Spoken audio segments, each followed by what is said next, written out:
Chapter 12. The Search for the Wicked Witch. The soldier with the green whiskers led them through the streets of the Emerald City until they reached the room where the guardian of the gates lived. This officer unlocked their spectacles to put them back in his great box, and then he politely opened the gate for our friends. "Which road leads to the Wicked Witch of the West?" asked Dorothy. "There is no road," answered the guardian of the gates. "No one ever wishes to go that way." "How, then, are we to find her?" inquired the girl. "That will be easy," replied the man, "for when she knows you are in the country of the Winkies, she will find you and make you all her slaves." "Perhaps not," said the Scarecrow, "for we mean to destroy her."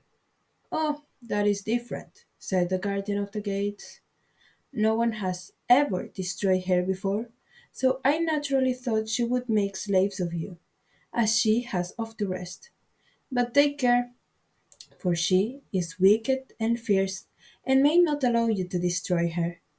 Keep to the west, where the sun sets, and you cannot fail to find her."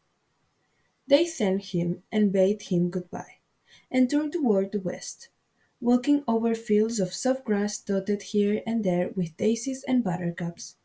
Dorothy still wore the pretty silk dress she had put on in the palace, but now, to her surprise, she found it was no longer green, but pure white.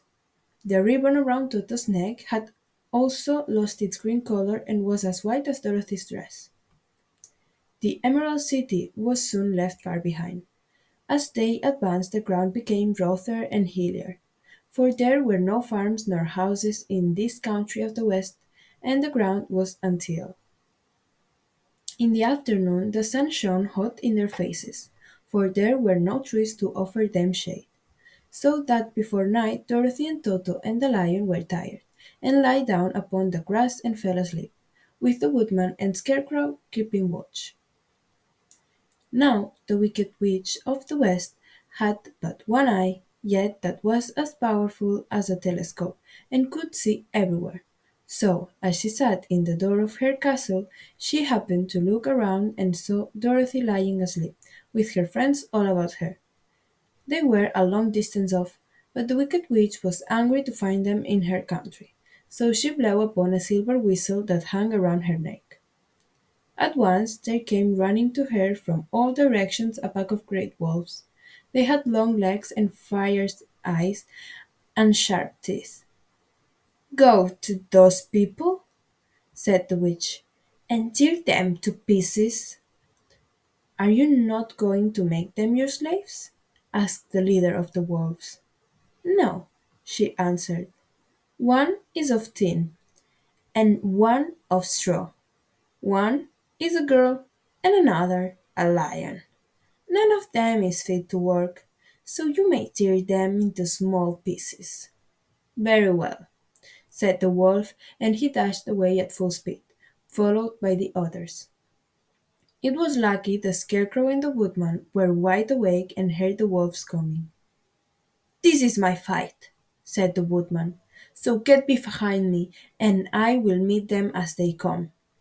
He seized his axe, which he had made very sharp, and as the leader of the wolves came on, the Tin Woodman swung his arm and chopped the wolf's head from its body, so that it immediately died. As soon as he could raise his axe, another wolf came, and he also fell under the sharp edge of the Tin Woodman's weapon. There were 40 wolves, and 40 times a wolf was killed, so that at last they all lay dead in a heap before the Woodman. Then he put down his axe and sat beside the Scarecrow, who said, "It was a good fight, friend." They waited until Dorothy awoke the next morning. The little girl was quite frightened when she saw the great pile of shaggy wolves, but the Tin Woodman told her all. She thanked him for saving them and sat down to breakfast, after which they started again upon their journey. Now, this same morning, the Wicked Witch came to the door of her castle and looked out with her one eye that could see far off. She saw all her wolves lying dead, and the strangers still traveling through the her country. This made her angrier than before, and she blew her silver whistle twice. Straightway, a great flock of wild crows came flying toward her, enough to darken the sky. And the wicked witch said to the king crow, "Fly at once to the strangers, pick out their eyes, and tear them to pieces." The wild crows flew in one great flock toward Dorothy and her companions. When the little girl saw them coming, she was afraid. But the Scarecrow said, "This is my bottle, so lie down beside me and you will not be harmed." So they all lay upon the ground except the Scarecrow, and he stood up and stretched out his arms. And when the crows saw him, they were frightened, as these birds always are by scarecrows, and did not dare to come any nearer. But the king crow said, "It is only a stuffed man. I will peck his eyes out." The king crow flew at the scarecrow, who caught it by the head and twisted its neck until it died. And then another crow flew at him, and the scarecrow twisted its neck also. There were 40 crows, and 40 times the scarecrow twisted a neck, until at last all were lying dead beside him. Then he called to his companions to rise, and again they went upon their journey. When the wicked witch looked out again and saw all her crows lying in a heap, she got into a terrible rage, and blew 3 times upon her silver whistle. Forthwith there was heard a great buzzing in the air, and a swarm of black bees came flying toward her. "Go to the strangers and sting them to death," commanded the witch. And the bees turned and flew rapidly until they came to where Dorothy and her friends were walking. But the woodman had seen them coming, and the scarecrow had decided what to do. "Take out my straw and scatter it over the little girl and the dog and the lion," he said to the woodman, "and the bees cannot sting them." This the woodman did, and as Dorothy lay close beside the lion and held Toto in her arms, the straw covered them entirely. The bees came and found no one but the woodman to sting, so they flew at him and broke off all their stings against the tin, without hurting the woodman at all. And as bees cannot live when their stings are broken, then that was the end of the black bees, and they lie scattered thick about the woodman, like little heaps of fine coal. Then Dorothy and the lion got up, and the girl helped the Tin Woodman put the straw back into the scarecrow again, until he was as good as ever. So they started upon their journey once more. The wicked witch was so angry when she saw her black bees in little heaps like fine coal that she stamped to her foot and tore her hair and gnashed her teeth. And then she called a dozen of her slaves, who were the Winkies, and gave them sharp spurs, telling them to go to the strangers and destroy them. The Winkies were not a brave people, but they had to do as they were told. So they marched away until they came near to Dorothy. Then the lion gave a great roar and sprang towards them, and the poor Winkies were so frightened that they ran back as fast as they could. When they returned to the castle, the wicked witch beat them well with a strap, and sent them back to their work, after which she sat down to think what she should do next. She could not understand how all her plans to destroy these strangers had failed, but she was a powerful witch, as well as a wicked one, and she soon made up her mind how to act. There was in her cupboard a golden cup, with a circle of diamonds and rubies running round it. This golden cup had a charm. Whoever owned it could call 3 times upon the winged monkeys, who would obey any order they were given. But no person could command these strange creatures more than 3 times. Twice already the wicked witch had used the charm of the cup. Once was when she had made the Winkies her slaves, and she set herself to rule over their country. The winged monkeys had helped her do this. The second time was when she had fought against the great ox himself and driven him out of the land of the west. The winged monkeys had also helped her in doing this. Only once more could she use this golden cup, for which reason she did not like to do so until all her other powers were exhausted. But now that her fires, wolves, and her wild crows, and her stinging bees were gone, and her slaves had been scared away by the cowardly lion, she saw there was only one way left to destroy Dorothy and her friends. So the wicked witch took the golden cap from her cupboard and placed it upon her head. Then she stood upon her left foot and said slowly, Epe, pe, pe, ka, ke. Next she stood upon her right foot and said, Hil, lo, hol, lo, hel, lo. After this she stood upon both feet and cried in a loud voice, Ziziu, Zuzi, Zik. Now the charm began to work. The sky was darkened, and a low rumbling sound was heard in the air. There was a rushing of many wings, a great chattering and laughing, and the sun came out of the dark sky to show the wicked witch surrounded by a crowd of monkeys, each with a pair of immense and powerful wings on his shoulders. One, much bigger than the other, seemed to be their leader. He flew close to the witch and said, You have called us for the third and last time. What do you command? Go to the strangers who are within my land and destroy them all except the lion, said the wicked witch. Bring that beast to me, for I have a mind to harness him like a horse, and make him work. Your commands shall be obeyed, said the leader. Then, with a great deal of chattering and noise, the winged monkeys flew away to the place where Dorothy and her friends were walking. Some of the monkeys seized the Tin Woodman and carried him through the air until they were over a country thickly covered with sharp rocks.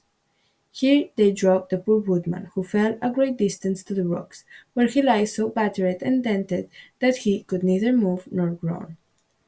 Others of the monkeys caught the Scarecrow, and with their long fingers pulled all of the straw out of his clothes and head.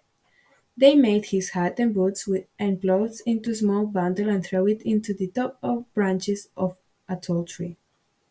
The remaining monkeys threw pieces of stout rope around the lion and wound many coils about his body and head and legs, until he was unable to bite or scratch or struggle in any way. Then they lifted him and flew away with him to the witch's castle, where he was placed in a small yard with a high iron fence around it, so that he could not escape. But Dorothy they did not harm at all.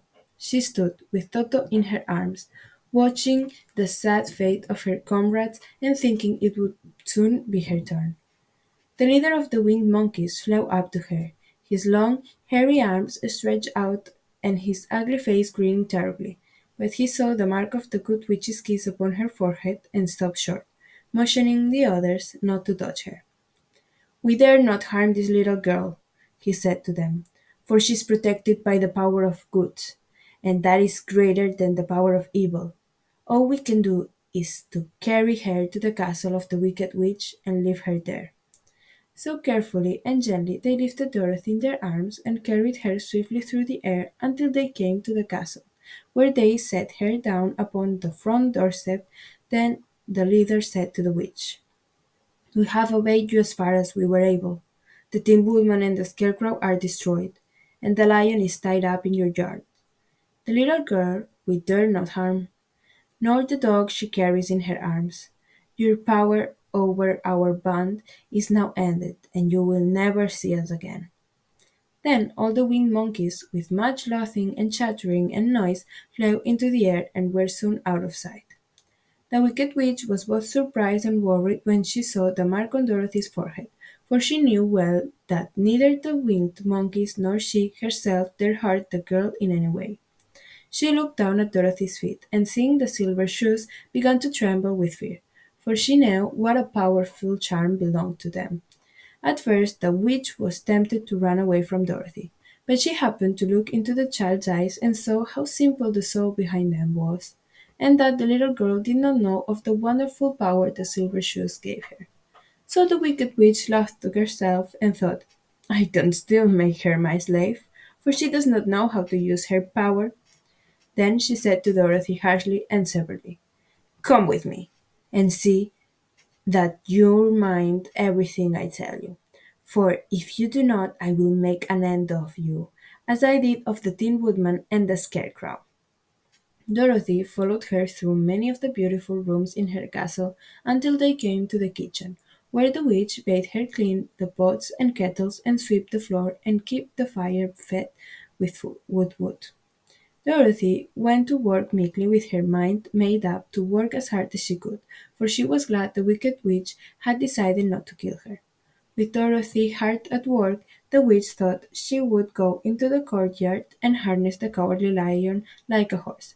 It would amuse her, she was sure, to make him draw her chariot whenever she wished to go to drive. But as she opened the gate, the lion gave a loud roar and bounded at her so fiercely that the witch was afraid, and ran out and shut the gate again. "If I cannot harness you," said the witch to the lion, speaking through the bars of the gate, "I can starve you. You shall have nothing to eat until you do as I wish." So after that she took no food to the imprisoned lion. But every day she came to the gate at noon and asked, "Are you ready to be harnessed like a horse?" And the lion would answer, "No. If you come in this yard, I will bite you." The reason the lion did not have to do as the witch wished was that every night, while the woman was asleep, Dorothy carried him food from the cupboard. After he had eaten, he would lie down on his bed of straw, and Dorothy would lie beside him and put her head on his soft, shaggy mane, while they talked of their troubles and tried to plan some way to escape. But they could find no way to get out of the castle, for it was constantly guarded by the yellow Winkies, who were the slaves of the wicked witch and too afraid of her not to do as she told them. The girl had to work hard during the day, and often the witch threatened to beat her with the same old umbrella she always carried in her hand. But in truth she did not dare to strike Dorothy because of the mark upon her forehead. The child did not know this, and was full of fear for herself and Toto. Once the witch struck Toto a blow with her umbrella, and the brave little dog flew at her and bit her leg in return. The witch did not bleed where she was bitten, for she was so wicked that the blood in her had dried up many years before. Dorothy's life became very sad as she grew to understand that it would be harder than ever to get back to Kansas and Aunt Em again. Sometimes she would cry bitterly for hours with Toto sitting at her feet and looking into her face, whining dismally to show how sorry he was for his little mistress. Toto did not really care whether he was in Kansas or the Land of Oz so long as Dorothy was with him, but he knew the little girl was unhappy, that and that made him unhappy too. Now the wicked witch had a great longing to have for her own the silver shoes which the girl always wore. Her bees and her crows and her wolves were lying in heaps and drying up, and she had used up all the power of the golden cap. But if she could only get hold of the silver shoes, they would give her more power than all the other things she had lost. She watched Dorothy carefully to see if she ever took off her shoes, thinking she might steal them. But the child was so proud of her pretty shoes that she never took them off except at night and when she took her bath. The witch was too much afraid of the dark to dare go in Dorothy's room at night to take the shoes, and her dread of water was greater than her fear of the dark. So she never came near when Dorothy was bathing. And indeed, the old witch never touched water, nor ever let water touch her in any way. But the wicked creature was very cunning, and she finally thought of a trick that would give her what she wanted. She placed a bar of iron in the middle of the kitchen floor, and then by her magic arts made the iron invisible to human eyes, so that when Dorothy walked across the floor she stumbled over the bar, not being able to see it, and fell at full length. She was not much hurt, but in her fall one of the silver shoes came off, and before she could reach it the witch had snatched it away and put it on her own skinny foot. The wicked woman was greatly pleased with the success of her trick, for as long as she had one of the shoes, she owned half the power of their charm, and Dorothy could not use it against her, even had she known how to do so. The little girl, seeing she had lost one of her pretty shoes, grew angry and said to the witch, "Give me back my shoe!" "I will not," retorted the witch, "for it is now my shoe, not yours." "You are a wicked creature," cried Dorothy. "You have no right to take my shoe from me." "I shall keep it just the same," said the witch, laughing at her. And someday I shall get the other one from you too. This made Dorothy so very angry that she picked up the bucket of water that stood near and dashed it over the witch, wetting her from head to foot. Instantly, the wicked woman gave a loud cry of fear. And then, as Dorothy looked at her in wonder, the witch began to shrink and fall away. See what you have done, she screamed. In a minute I shall melt away. I'm very sorry indeed, said Dorothy, who was truly frightened to see the witch actually melting away like brown sugar before her eyes. Didn't you know water would be the end of me? Asked the witch in a wailing, despairing voice. Of course not, answered Dorothy. How should I? Well, in a few minutes I shall be all melted, and you will have the castle to yourself. I have been wicked in my day, but I never thought a little girl like you would ever be able to melt me and end my wicked deeds. Look out! Here I go! With these words, the witch fell down in a brown, melted, shapeless mass and began to spread over the clean boards of the kitchen floor. Seeing that she had really melted away to nothing, Dorothy drew another bucket of water and threw it over the mess. She then swept it all out the door. After picking out the silver shoe, which was all that was left of the old woman, she cleaned and dried it with a cloth and put it on her foot again. Then, being at last free to do as she chose, she ran out to the courtyard to tell the lion that the wicked witch of the west had come to an end, and that they were no longer prisoners in a strange land.